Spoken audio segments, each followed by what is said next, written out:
Elle est lourde, c'est vraiment de l'or, à peu près 3 mm d'épaisseur et un diamètre, on va dire, de peut-être 7 cm. Histoire d'objets.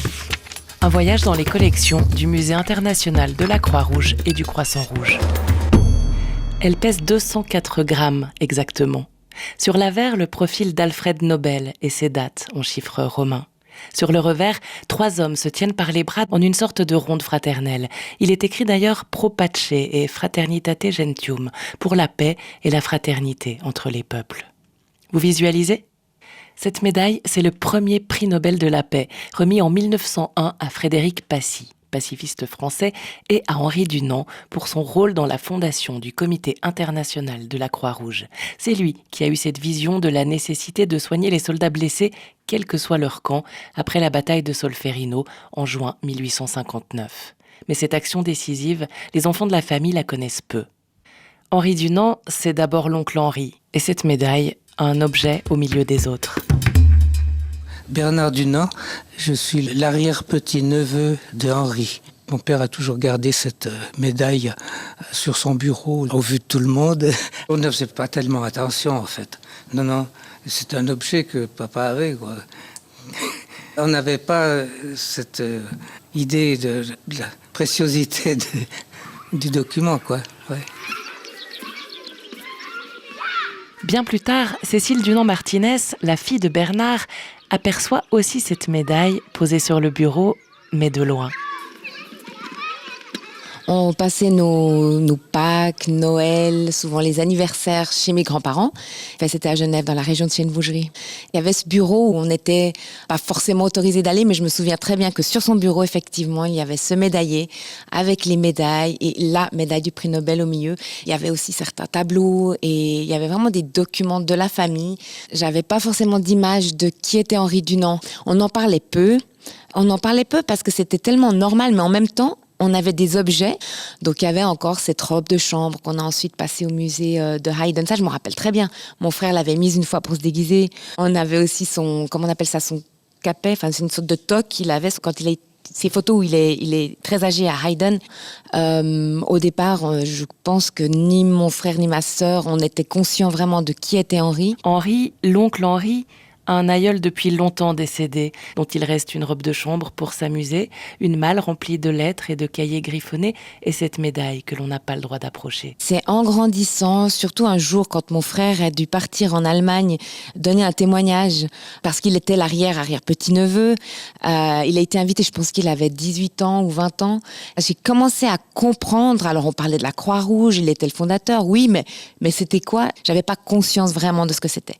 Et après, plus tard, alors, en voyageant, c'est là que je me suis complètement rendu compte de l'impact. L'Impact, c'est le plus grand réseau humanitaire au monde. Le Comité international de la Croix-Rouge et du Croissant-Rouge, donc, mais aussi la Fédération internationale des sociétés de la Croix-Rouge et du Croissant-Rouge, ainsi que 192 sociétés nationales. Avec pour mandat, toujours, d'apporter du soutien partout, quelle que soit la nationalité, la confession ou les idées de celles et ceux qui en auraient besoin. Une ambition qui valait bien un prix Nobel.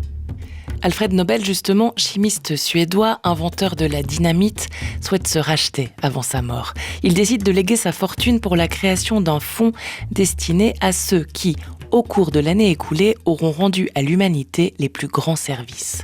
5 domaines sont concernés: la chimie, la médecine, la physique, la littérature et la paix.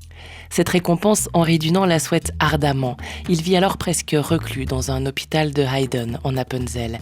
Il a 73 ans, il est criblé de dettes et amer d'avoir été mis à l'écart du mouvement qu'il a largement contribué à fonder à Genève.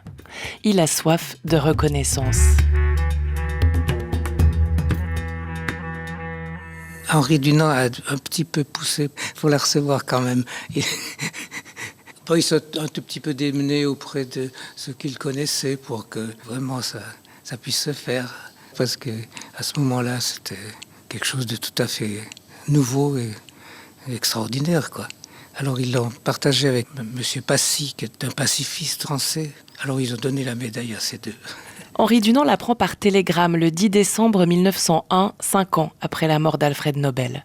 Il décède à son tour en 1910, sans descendance directe. Henri Dunant avait décrété que Maurice Dunant, son neveu, était l'exécuteur testamentaire. Il lui a donné tous les documents qu'il avait, donc la médaille comprise. Et puis Maurice l'a plus tard donnée à mon père. Ses héritiers déposent la précieuse décoration parmi 12 autres, dans un médaillet en verre et bois conçu à cet effet. Ordre des Saints Maurice et Lazare, Ordre du Sauveur, Ordre du Christ, Légion d'honneur, Ordre du Lion de Zeringen, Ordre royal d'Albert. Mon père a toujours gardé cette médaille sur son bureau. C'était tout un présentoir, donc on lui a dit « Mais maintenant, papa, tu peux pas garder ça, c'est trop précieux. » disant « C'est un patrimoine universel, il faut en faire quelque chose. » Alors il a fini par donner cette médaille au musée. En 1993 donc, Paul Dunant, neveu d'Henri, père de Bernard et grand-père de Cécile, offre le Nobel au Musée international de la Croix-Rouge et du Croissant-Rouge.